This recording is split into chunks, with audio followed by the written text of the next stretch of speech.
ایک شخص جو عرب کے لوگوں کی آنکھوں کا تارا ہے، جسے سب لوگ سر پہ اٹھائے ہوئے ہیں، صادق اور امین کہتے ہیں، اس کی مثالیں دیتے ہیں، اس کے فیصلوں کا احترام کرتے ہیں، اور وہ اس خاندان سے ہے جو خانہ کعبے کا متولی بھی ہے.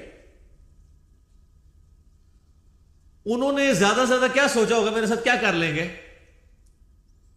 زیادہ مسجد میں آنے میں پابندی لگا دیں گے نا، شہر بدر کر دینا، قتل کے فتوے جاری کر دینا. یہ تو نبی علیہ السلام نے سوچا بھی نہیں تھا کبھی.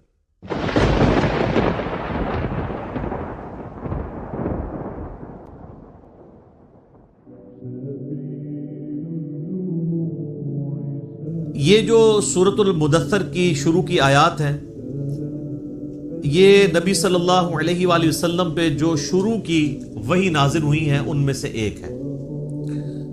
صحیح بخاری اور صحیح مسلم دونوں میں یہ حدیث موجود ہے کہ نبی صلی اللہ علیہ وآلہ وسلم پہ سب سے پہلی وحی نازل ہوئی تھی، اقرأ بسم ربک الذی خلق خلق الانسان من علق، سورۃ العلق کی ابتدائی 5 آیات. پھر اس کے بعد صحیح بخاری اور مسلم میں آتا ہے کہ نبی علیہ السلام پہ جو وحی کا سلسلہ تھا اس میں فترت کا پیریڈ آ گیا، ایسا پیریڈ جس میں آپ صلی اللہ علیہ وآلہ وسلم پہ کوئی وحی نازل نہیں ہوئی، اور اس کی وجہ سے آپ صلی اللہ علیہ وآلہ وسلم بڑے غم زدہ بھی تھے. آپ تو چاہتے تھے جلدی جلدی قرآن نازل ہو، اور اسی دوران کافروں نے طرح طرح کی باتیں بھی کرنا شروع کر دی. تو فترت کے پیریڈ کے بعد جو پہلی وحی نازل ہوئی ہے وہ سورۃ المدثر کی ابتدائی آیات ہیں. لہٰذا آپ صلی اللہ علیہ وآلہ وسلم پہ جو شروع کی وحی نازل ہوئی ہیں ان میں سے یہ بھی چند آیات ہیں. بخاری اور مسلم میں اس کی ڈیٹیل آتی ہے کہ آپ صلی اللہ علیہ وآلہ وسلم فرماتے ہیں کہ جو غار حرا میں مجھ سے ایک فرشتے کی ملاقات ہوئی، جو پوری ڈیٹیل بخاری مسلم میں آئی ہے کہ انہوں نے حضرت جبرائیل علیہ السلام انسانی شکل میں سامنے آئے اور انہوں نے کہا اقرا پڑھیے. تو آپ صلی اللہ علیہ وآلہ وسلم نے کہا کہ میں پڑھا ہوا نہیں ہوں. 3 دفعہ یہ عمل ریپیٹ ہوا، اور پھر جبرائیل نے آپ صلی اللہ علیہ وآلہ وسلم کو اپنے ساتھ سینے کے ساتھ لگایا اور پھر پڑھایا، تو آپ صلی اللہ علیہ وآلہ وسلم نے یہ آیات پڑھی. بخاری اور مسلم میں یہ حدیث ملتی ہے کہ آپ علیہ السلام فرماتے ہیں کہ غار حرا میں جو مجھ پہ فرشتہ نازل ہوا تھا، پھر کچھ عرصہ کے لیے وہ مجھ پر نازل نہیں ہوا، اللہ کی آیات لے کر نہیں آیا. تو ایک دن اچانک میں نے یہ آبزرو کیا کہ مجھے کوئی شخص پکار رہا ہے. تو جب میں نے نگاہ اٹھا کر اوپر دیکھا تو پورے افق کے اوپر وہی فرشتہ چھایا ہوا تھا. اب ظاہر ہے کہ نبی علیہ السلام کے اوپر ایک دہشت طاری ہوگی. ایک انسان کے لیے تو یہ بڑا عجیب و غریب منظر ہے نا، کہ جہاں تک آپ کو منظر نظر آ رہا ہے کہ بندہ آپ کو اوپر نظر آ رہا ہے اور وہ آپ کو پکار رہا ہے. تو آپ علیہ السلام، بخاری مسلم کے الفاظ ہیں کہ دہشت کے مارے گر پڑے، اور پھر آپ صلی اللہ علیہ وآلہ وسلم واپس آئے اپنے گھر اور سیدہ خدیجہ سے کہا کہ مجھے کمبل اڑا دو. ایک تو وہ والا واقعہ بخاری مسلم میں جو سورۃ العلق کی شروع آیات میں ہوا تھا، اس میں بھی یہی الفاظ ہیں، جس میں پھر سیدہ خدیجہ کہتی ہیں کہ آپ اپنے رشتہ داروں کے ساتھ صلہ رحمی کرتے ہیں، آپ مہمان نوازی کرتے ہیں، آپ غریبوں کا بوجھ اٹھاتے ہیں، آپ لوگوں کا بڑا خیال رکھتے ہیں، اللہ تعالیٰ آپ کو تنہا نہیں چھوڑے گا. اس حدیث میں یہ الفاظ ہیں کہ جب یہ کمبل اڑایا گیا تو پھر اللہ تعالیٰ کی طرف سے اس فرشتے نے ندا دی اور یہ آیات پڑھی، یا ایھا المدثر قم فانذر وربک فکبر وثیابک فطہر. بسم اللہ الرحمن الرحیم. یا ایھا المدثر، اے چادر میں، اے کمبل میں لپٹنے والے، قم فانذر، اٹھ کھڑے ہو جائیے اور ڈر سنائیے. انذار تمام نبیوں کی دعوت کا مرکزی پوائنٹ ہوتا ہے. تبشیر بھی ہے لیکن وہ دوسرے نمبر پہ ہے، اس کے لیے جو دعوت قبول کر لے. جو مرکزی ٹاپک ہوتا ہے وہ انذار ہوتا ہے. انذار کہتے ہیں ڈر سنانا، کہ تم خود سے پیدا نہیں ہوئے، تمہیں اللہ تبارک و تعالیٰ نے پیدا فرمایا ہے، اور اس اللہ نے مرنے کے بعد تم سے تمہارے اعمال کا حساب لینا ہے. تم جواب دہ ہو اپنے رب کو. قیامت کے دن اللہ کے حضور تمہاری پیشی ہے. اس کے لیے جو ٹرم بولی جاتی ہے شریعت میں، اس کو کہتے ہیں انذار. ذال انذار، ڈر سنانا۔ قرآن حکیم یعنی انذار کا لفظ تو قرآن کا پورا تانا بانا ہی اس کے گرد گزرتا ہے۔ وَأُوحِيَ إِلَيَّ هَذَا الْقُرْآنُ لِأُنذِرَكُمْ بِهِ وَمَنْ بَلَغَ، سورۃ الانعام آیت نمبر 19۔ اے نبی علیہ السلام فرما دیجئے کہ قرآن مجھے اس لیے وحی کیا گیا، اس قرآن کے ذریعے میں تمہیں بھی ڈر سناؤں اور جس تک یہ دعوت پہنچے۔ تو یہاں پہ بھی ڈر سنانے کے لیے کہا جا رہا ہے کہ آپ دعوت و تبلیغ کا کام یعنی قیام النہار والا کام اعلانیہ شروع کر دیجئے۔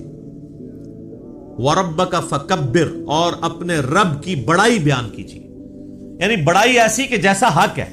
ایک بڑائی تو اپنی زبان سے بیان کرنا ہے نا، وہ تو آپ دیکھ لیں ہماری اسلام کی جو عبادات سینٹرڈ اراؤنڈ جس کلمے کے ہیں نا وہ اللہ اکبر ہے۔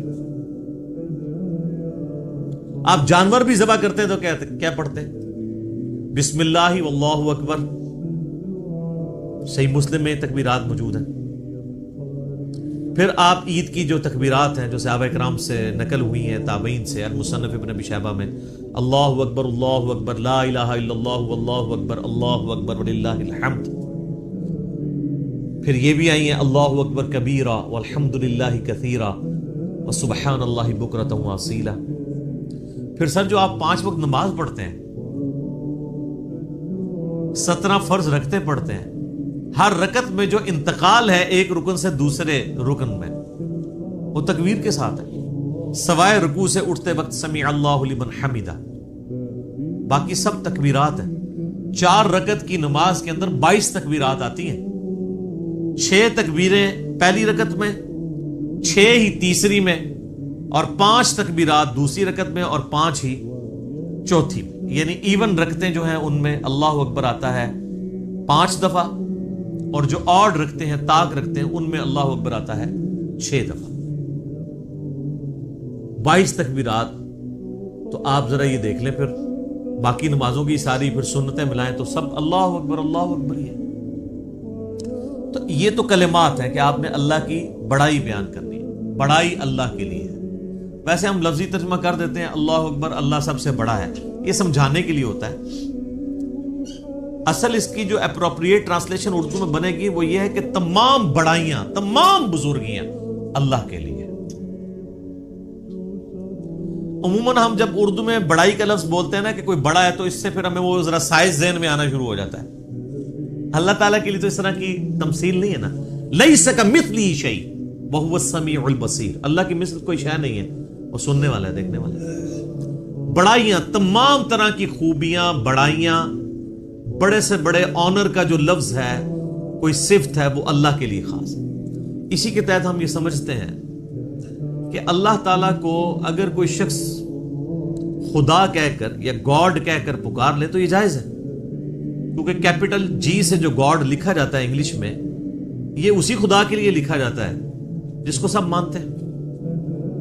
فارسی میں خدا کا لفظ اللہ کے لیے بولا جاتا ہے، لہٰذا یہ جو اہل حدیث نے ایک فتنہ کھڑا کیا ہوا ہے اسماء و صفات کا، اور وہ یہ کہتے ہیں یہ خدا کا لفظ بولنا یا گاڈ کا لفظ بولنا یا اللہ کے لیے کوئی بھگوان کا لفظ بول لے تو یہ کوئی اسماء و صفات کا مسئلہ بن جائے گا، یہ کوئی شرکیہ مسئلہ ہو جائے گا۔ تو یہ ان کے یعنی ایک ذہن کی آپ سمجھ لیں کمزوری ہے، ایسا نہیں ہے۔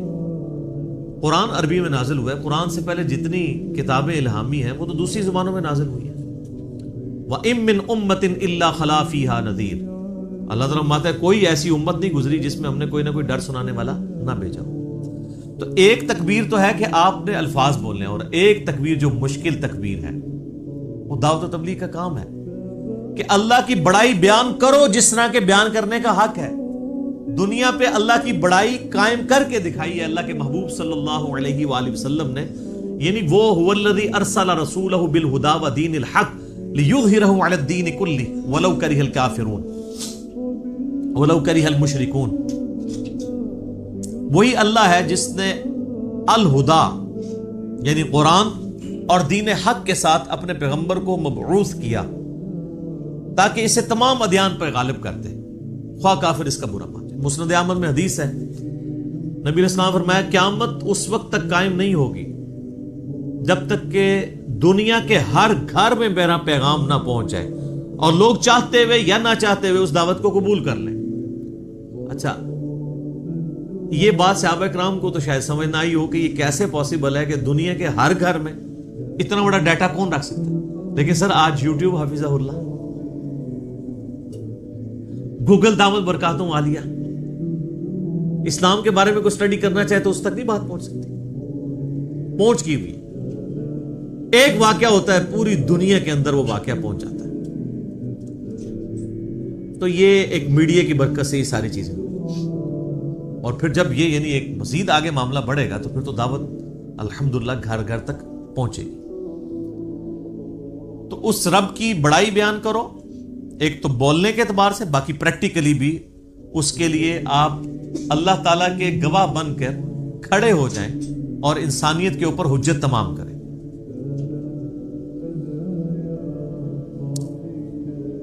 جامعہ ترمذی میں ایک حدیث موجود ہے، دلائل النبوہ امام بیہقی کی کتاب میں موجود ہے صحیح سند کے ساتھ، اور مشکات المصابیح کی 3 جلد کے اندر بھی آپ کو مل جائے گی. سیدنا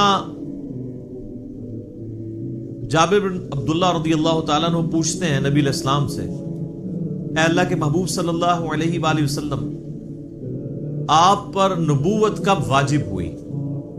آپ کب نبی بنائے گئے؟ تو آپ صلی اللہ علیہ وآلہ وسلم نے فرمایا، میں اللہ کے ہاں اس وقت بھی خاتم النبیین لکھا ہوا تھا جبکہ آدم علیہ السلام ابھی روح اور جسم کے درمیان تھے. ایک روایت میں آتا ہے کہ آدم علیہ السلام ابھی مٹی اور پانی کے درمیان تھے، میں اللہ کے علم میں اس وقت بھی خاتم النبیین لکھا ہوا تھا. ظاہر ہے اللہ کے ڈیوائن نالج میں تو تھا. میں دعائے ابراہیم ہوں، میں عیسیٰ کی بشارت ہوں، میں اپنی ماں کا وہ خواب ہوں جو انہوں نے پیدائش کے وقت دیکھا جب میری پیدائش ہوئی، کہ ان کے لیے ایک ایسا نور ظاہر ہوا جس سے شام کے محلات بھی روشن ہو گئے ان پر. یعنی نبی علیہ السلام کی پیدائش کے وقت آپ علیہ السلام کی والدہ کو خواب کے ذریعے یہ بشارت دی گئی کہ آپ سے جو بچہ پیدا ہونے والا ہے اس کی حکومت بالآخر رومن امپائر کے اوپر بھی حاوی ہو جائے گی. اور پھر لوگوں نے دیکھا. تو لیکن یہ جو ہم جس نبوت کے یعنی مبعوث ہونے کا ذکر کر رہے ہیں وہ نبی علیہ السلام کی مبارک زندگی کے 40ویں سال کے بعد کا معاملہ ہے. آپ علیہ السلام پیدائشی طور پر پیغمبر تھے لیکن مبعوث نہیں ہوئے تھے. اللہ کی طرف سے آپ کی بعثت نہیں ہوئی تھی. اللہ کی حفاظت میں ضرور تھے. نبی تو اللہ کی حفاظت میں ہوتا ہے، لیکن نبی کو یہ خود نہیں پتا ہوتا کہ میں اللہ کا پیغمبر ہوں جب تک کہ اللہ اسے مبعوث نہ کرتا. سورہ شورى میں واضح ہے، ما کنت تدری ما الکتاب ولا الایمان. اے نبی، قرآن کے نزول سے پہلے نہ تو آپ کتاب سے واقف تھے اور نہ ایمان کی تفصیلات کو جانتے تھے، بلکہ اللہ نے اس کتاب کو آپ کے لیے ہدایت کا ذریعہ بنایا. وَإِنَّكَ لَتَهْدِي إِلَىٰ صِرَاطٍ مُسْتَقِيمٍ، اور اب آپ بھی لوگوں کو سیدھے راستے کی طرف بلاتے ہیں. حتیٰ کہ صحیح بخاری میں سیدنا ابو بکر الصدیق رضی اللہ تعالیٰ عنہ کا ایک بڑا خطرناک قسم کا خطبہ موجود ہے. خطرناک میں اس لیے کہہ رہا ہوں کہ پاکستان میں 295C لگی ہوئی ہے، ورنہ حضرت ابو بکر میں فٹ کر دیتے ہیں جو انہوں نے ڈاکٹرائن بتائی ہوئی ہے.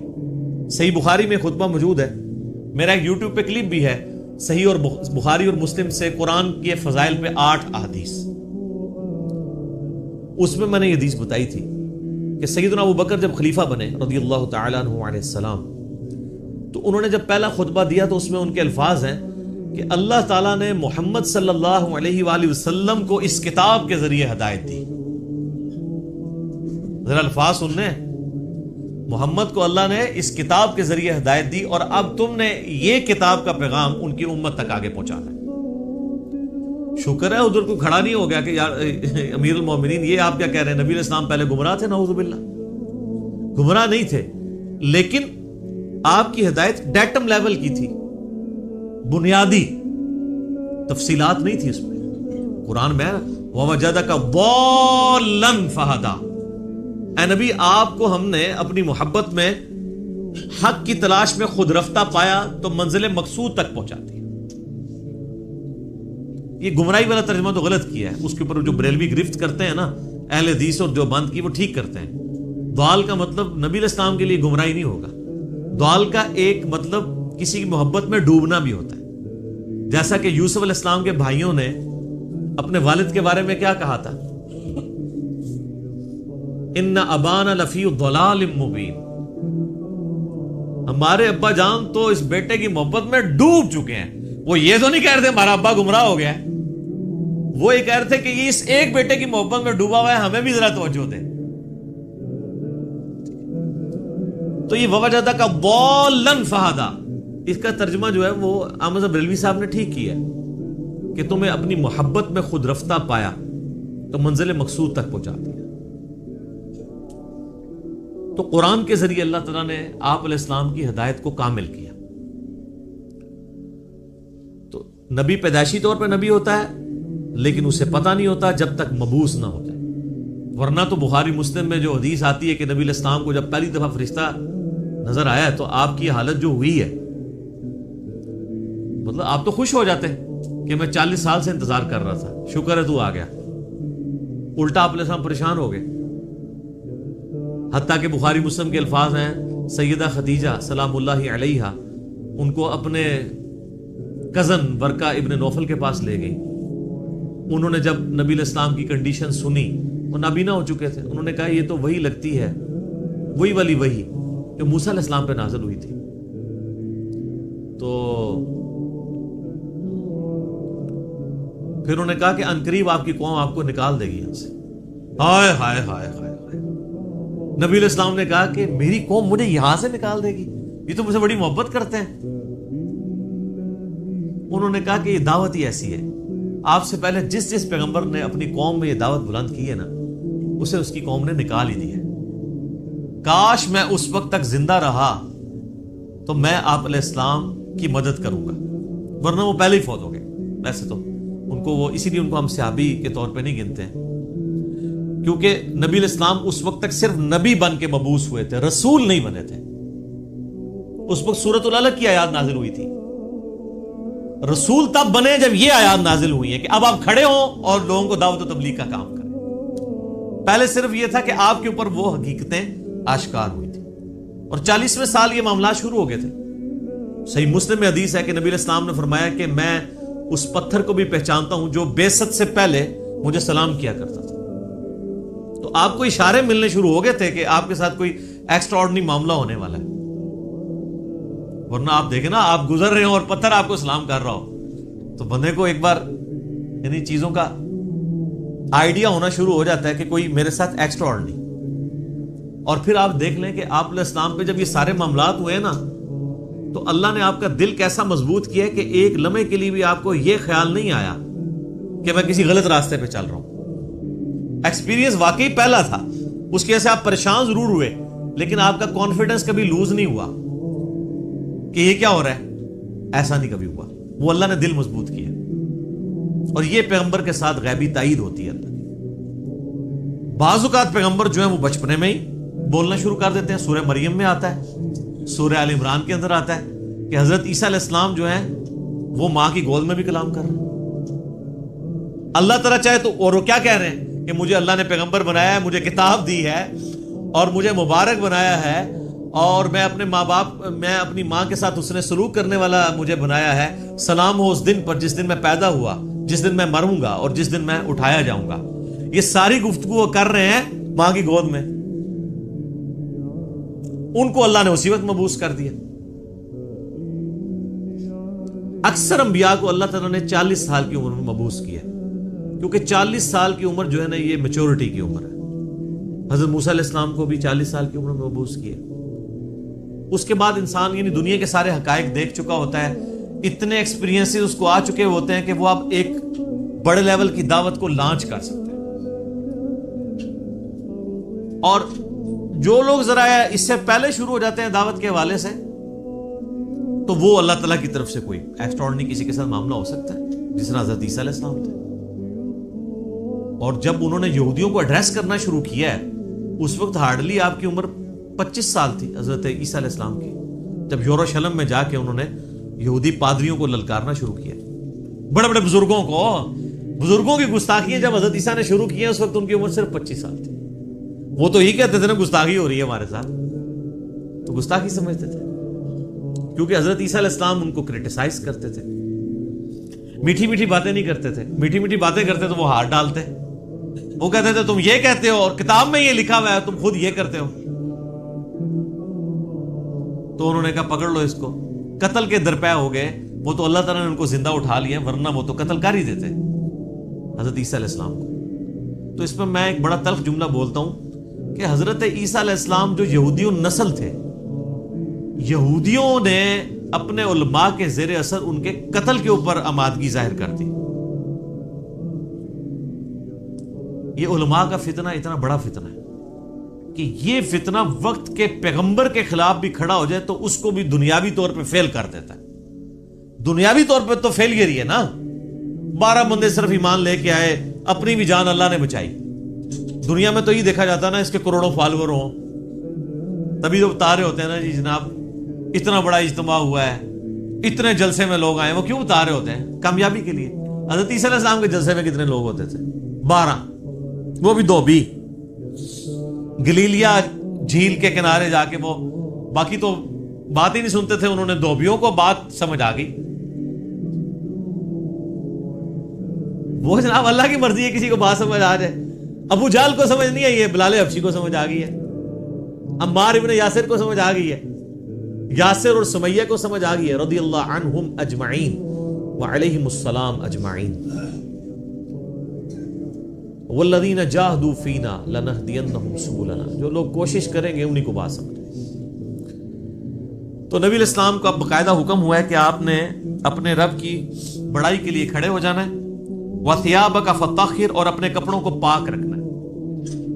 یعنی پیغمبر مبعوث ہوا ہے اور اسے کپڑوں کی پاکیزگی کا حکم دیا جا رہا ہے.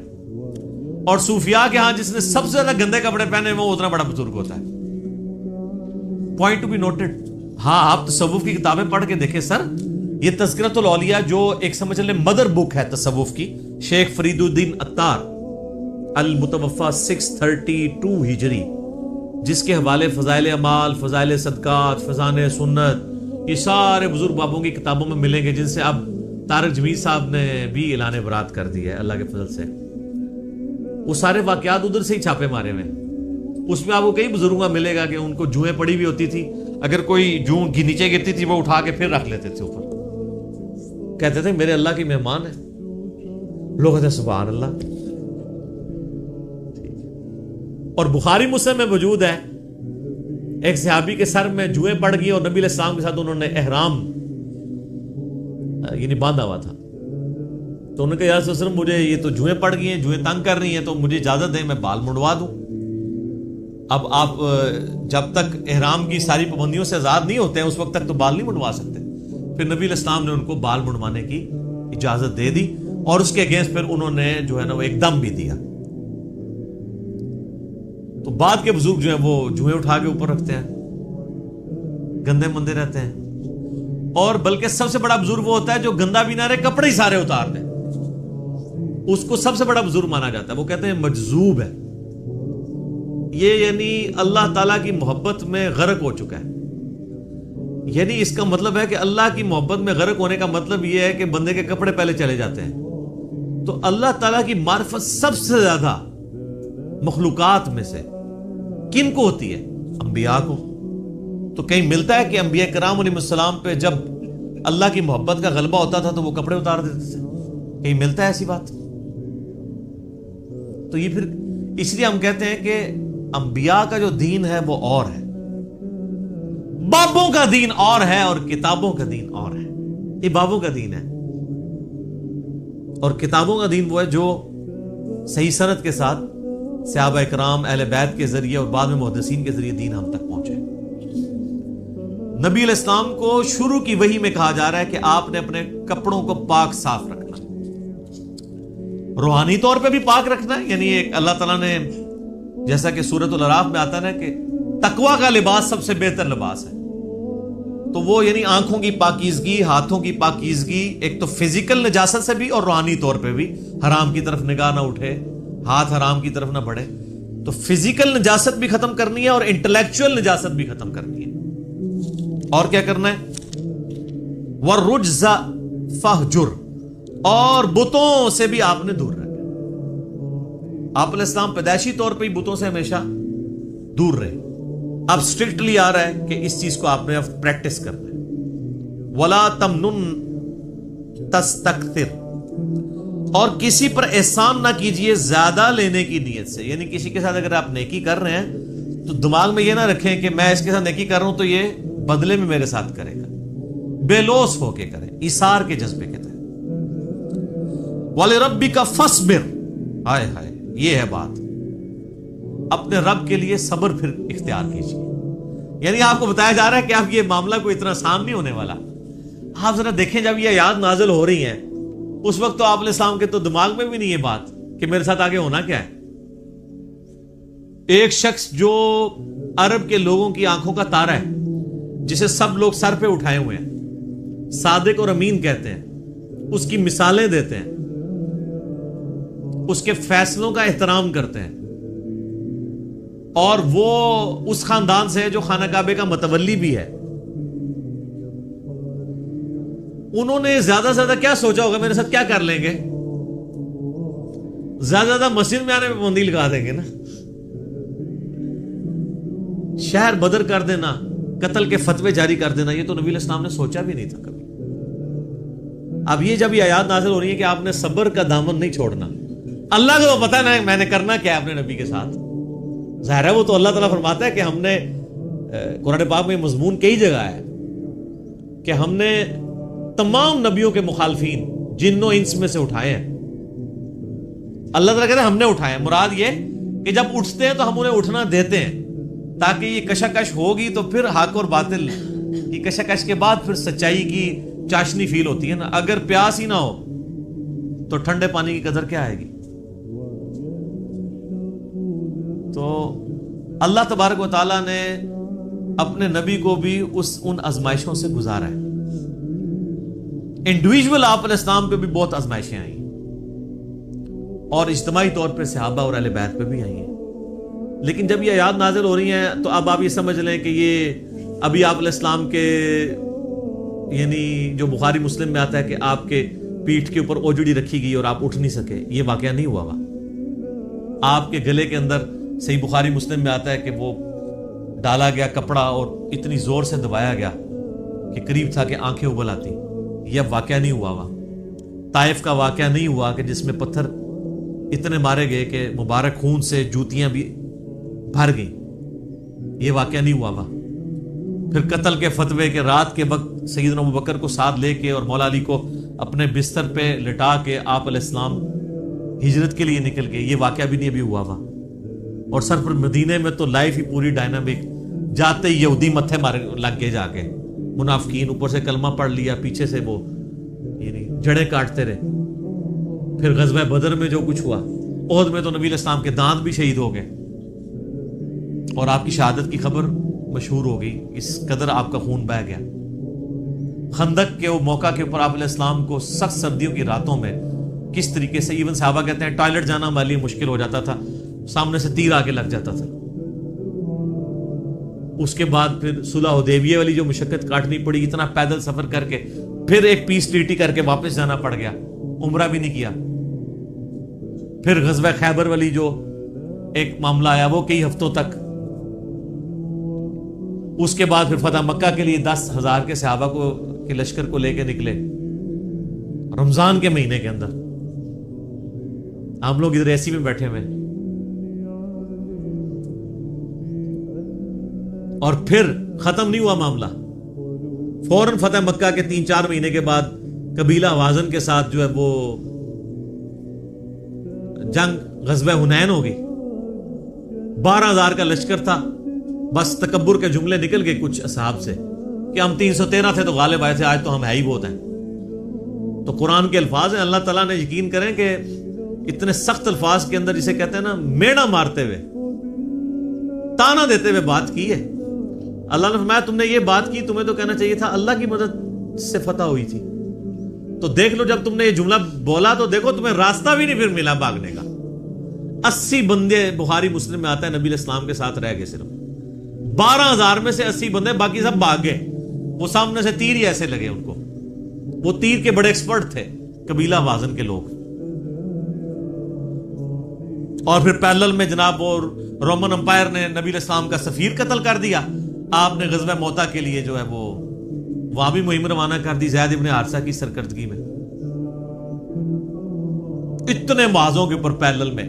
اور پھر اس کے بعد غزوہ موتا کے بعد پھر وہ غزوہ تبوک کے لیے آپ علیہ السلام خود، جسے وہ جیش العسرہ کہا جاتا ہے،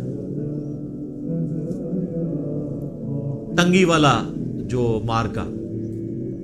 تو اور آخری وقت بھی آپ کیا فرما رہے ہیں؟ آخری جو آپ آگے خطبہ دے رہے ہیں بخاری مسلم میں، وہ لشکر اسامہ بھیج رہے ہیں. اتنی مشکل لائف شروع سے لے کے اینڈ تک. اور یہ تو باہر کی لائف ہے، جو اندر آپ کو تکلیفیں اٹھانی پڑ رہی ہیں. بیویاں کہہ رہی ہیں کہ جی اس طرح ہمارا گزارا نہیں ہوگا، پھر قرآن نازل ہو رہا ہے کہ نہیں اسی طرح گزارا کرو. تو کئی معاذوں کے اوپر. اب یہ سارے معاذ اگر آپ کے ذہن میں ہو نا، تو پھر آپ یہ آیت پڑھیں والی ربی کا فصبر. اے نبی علیہ السلام، آپ نے اللہ کے لیے صبر کرنا ہے. ابھی تو بڑے بڑے مراحل آنے ہیں. فَإِذَا نُقِرَ فِي النَّاقُورِ، اور پھر جب سور پھونکا جائے گا. فَذَلِكَ يَوْمَئِذٍ يَوْمٌ عَسِيرٌ، تو وہ دن بڑا سخت ہوگا. عَلَى الْكَافِرِينَ غَيْرُ يَسِيرٌ، کافروں پر آسان نہیں ہوگا. ذَرْنِي وَمَنْ خَلَقْتُ وَحِيدًا،